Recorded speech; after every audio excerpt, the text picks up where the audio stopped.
Never say you're not afraid of the dark, because darkness is not something you see, it's something you feel. It creeps into your mind, making you question every move, every sound. And when you're alone in an old abandoned house where every corner seems alive, the darkness begins to play its game.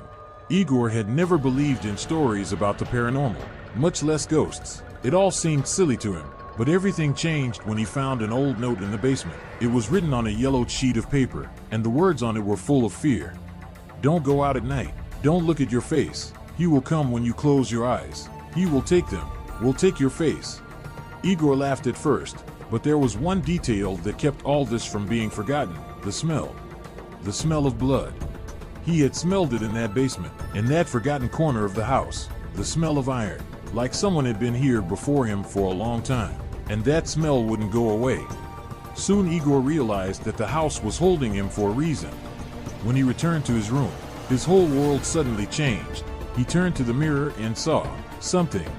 A few seconds later, Igor stood, breathless, in complete dumbness. His reflection didn't have his face on it, just a lifeless void covered in cracks, and from those cracks, flesh slowly began to stick.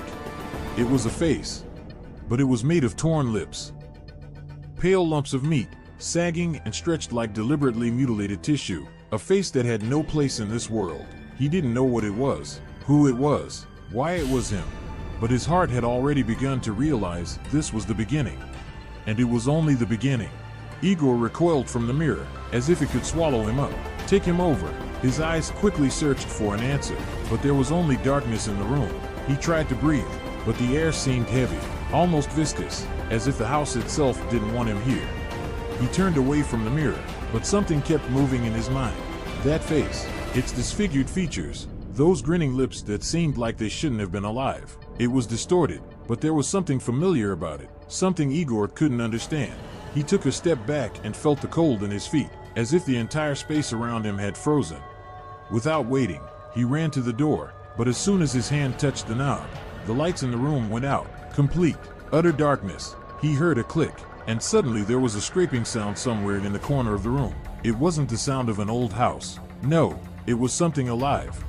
"You can't leave," came a familiar whisper, the same one that had sounded in his head even before he had seen the mirror.